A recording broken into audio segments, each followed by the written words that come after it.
सन 2024-25 या शैक्षणिक वर्षाच्या शिक्षण हक्क अधिनियमानुसार दुर्बल, वंचित, शैक्षणिक व सामाजिकदृष्ट्या मागासवर्ग घटकाकरिता 25% ऑनलाईन प्रवेशाअंतर्गत पालकांना ऑनलाईन अर्ज भरण्याकरिताची प्रक्रिया सुरू करण्यात आलेली आहे.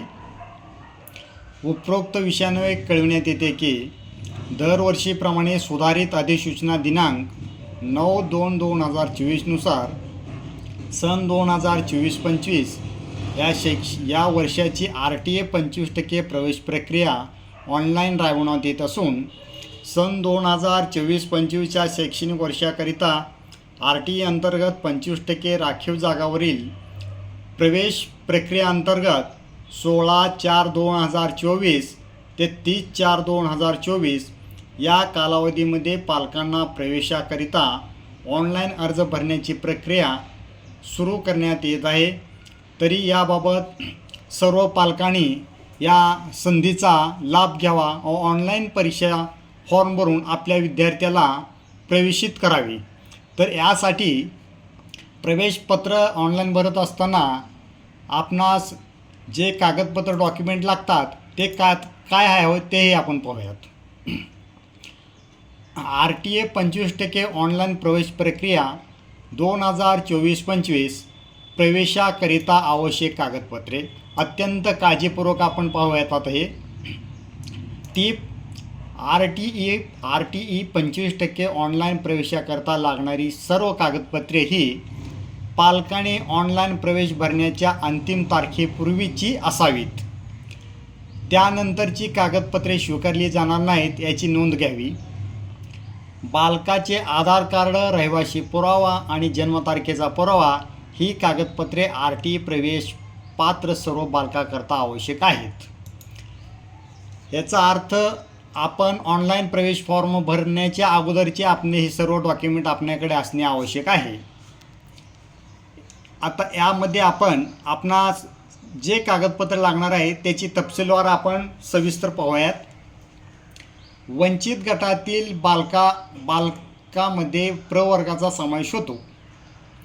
जात संवर्गातील अनुसूचित जाती, अनुसूचित जमाती, विमुक्त जाती अ, भटक्या जमाती ब, भटक्या जमाती क, भटक्या जमाती ड, इतर मागास OBC, विशेष मागास बालके SBC, दिव्यांग बालके, HIV बाधित किंवा HIV प्रभावित बालके, कोविड प्रभावित बालक, ज्यांचे पालक एक किंवा दोन्ही यांचे निधन, अनाथ बालके.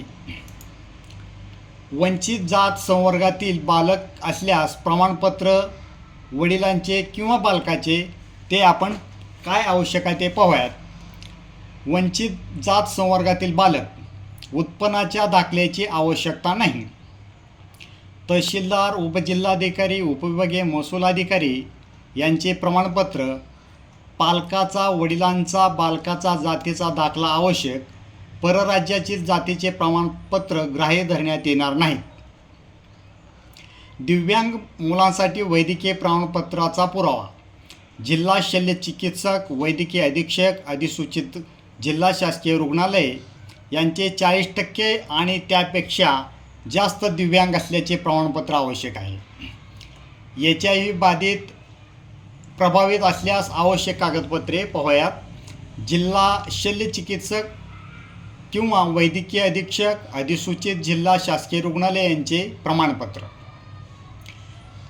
कोविड प्रभावित बालक ज्यांचे पालक एक किंवा दोन्ही यांचे निधन 1 एप्रिल 2020 ते 31 मार्च 2022 या कालावधीत कोविड प्रादुर्भावामुळे झाले अशा बालकांच्या प्रवेशाकरता आवश्यक कागदपत्रे आपण पाहूयात.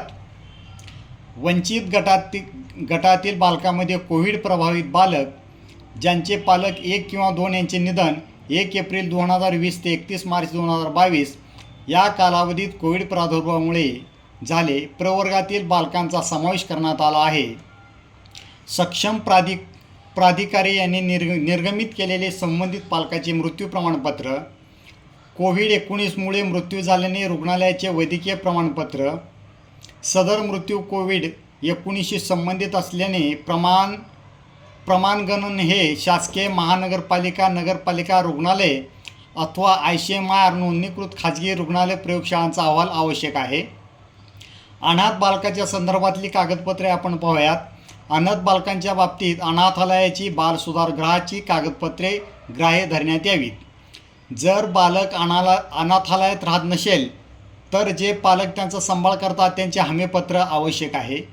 अनाथ बालकांच्या संदर्भात इतर कागदपत्रे उदाहरणार्थ वार्षिक उत्पन्नाचा दाखला इत्यादी विचारात घेण्यात येऊ नये. आर्थिकदृष्ट्या दुर्बल असल्यास वार्षिक उत्पन्नाचा दाखला आवश्यक आहे.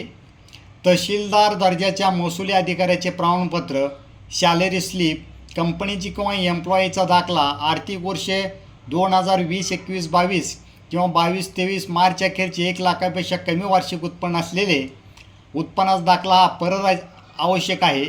उत्पन्नाचा दाखला हा परराज्यातील ग्राह्य धरण्यात येणार नाही. घटस्फोटित महिला पालक असल्यास आवश्यक कागदपत्रे. न्यायालयाचा निकाल निर्णय, घटस्फोटित महिलेचा बालकाच्या आईचा रहिवाशीचा पुरावा, बालक वंचित घटकातील असल्यास बालकाचे किंवा त्याच्या वडिलाचे जातीचे प्रमाणपत्र, बालक आर्थिक दुर्बल घटकात असल्यास बालकाच्या आईचा उत्पन्नाचा दाखला. तर न्यायप्रविष्ट असलेला घटस्फोट प्रकरणातील महिला, घटस्फोट प्रकरण न्यायप्रविष्ट असल्याचा पुरावा, घटस्फोट प्रकरण न्यायप्रविष्ट असलेल्या महिलेच्या बालकाचा आईचा रहिवाशी पुरावा, बालक वंचित असल्यास बालकाचे किंवा त्याच्या वडिलाचे जातीचे प्रमाणपत्र व बालक आर्थिक दुर्बल घटकातील असल्यास बालकाच्या आईचा उत्पन्नाचा दाखला आवश्यक आहे. आता आपण विधवा महिलांना जे कागदपत्रे आवश्यक आहेत ते पाहूयात. पतीचे मृत्यूपत्र प्रमाणपत्र, विधवा महिलेच्या बालकाच्या आईचा रहिवाशी प्रूफ, बालक वंचित घटकातील असल्यास बालकाचे किंवा त्याच्या वडिलाच्या जातीचे प्रमाणपत्र व बालक आर्थिक दुर्बल घटकात असल्याच्या आईच्या उत्पन्नाचा दाखला. तर आधार कार्ड, वंचित व आर्थिक दुर्बल घटकातील सर्व प्रवेशपात्र बालकाकरिता आधार कार्ड आवश्यक आहे. RTA 25% प्रवेश प्रक्रियेवेळी विद्यार्थी पालक आधार कार्ड किंवा आधार क्रमांक मिळवण्याकरिता केलेल्या अर्जाची पावती अनिवार्य करण्यात येत आहे. परंतु काही कारणामुळे पालक आधार कार्ड सादर करू शकले नाही तर अशा प्रकरणामध्ये बालकाचे किंवा पालकाचे आधार कार्ड सादर करण्याच्या अटीच्या अधीन राहून बालकांना तात्पुरता प्रवेश देण्यात यावा.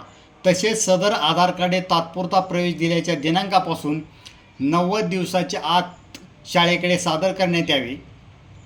तसेच शाळेने बालकाच्या आधार कार्डची पडताळणी करून प्रवेश अंतिम करावा. सदर बालकाच्या आधार कार्डची विहित कालावधीत पूर्तता न झाल्यास RTA 25% अंतर्गत प्रवेश रद्द करण्यात येईल याची पालकांनी नोंद घ्यावी. जन्मतारखेच्या पुराव्याबद्दल आपण पाहूयात. वंचित व आर्थिक दृष्ट्या दुर्बल घटकातील सर्व प्रवेशपात्र बालकाकरता आवश्यक. ग्रामपंचायत, नगरपालिका, महानगरपालिका यांचा दाखला, रुग्णालयातील रजिस्टरमधील दाखला, अंगणवाडी बालवाडी रजिस्टरमधील दाखला, आई वडील अथवा पालकांनी प्रतिज्ञाद्वारे केलेले स्वयंनिवेदन. हा रहिवाशी वास्तव्याचा प्रूफ आपण पाहूयात. वंचित व आर्थिक दुर्बल घटकातील सर्व प्रवेशपात्र बालकाकरता आवश्यक. रेशनिंग कार्ड, ड्रायव्हिंग लायसन, वाहन चालविण्याचा परवाना, वीज बिल, टेलिफोन बिल देयक, पाणीपट्टी, प्रॉपर्टी टॅक्स देयक, घरपट्टी, फक्त राष्ट्रीयकृत बँकेचे पासबुक, आधार कार्ड, मतदान ओळखपत्र, पासपोर्ट यापैकी कोणतीही एक. ही कागदपत्रे निवासी पुरावा म्हणून नसतील तरच भाडेतत्त्वावर राहणाऱ्या पालकांकरिता भाडे करारात दुय्यम निबंधक कार्यालयाचा नोंदणीकृत असावा. भाडे करार फॉर्म भरण्याच्या दिनांकाच्या पूर्वीचा असावा. त्याचा कालावधी 11 महिन्यांचा किंवा त्यापेक्षा जास्त कालावधीचा असलेला असावा. हा निवासी पुरावा म्हणून ग्राह्य धरण्यात येईल. तर याच पद्धतीने पालकांनी फॉर्म भरताना या सर्व नियम अटीची पूर्तता करून फॉर्म भरावा.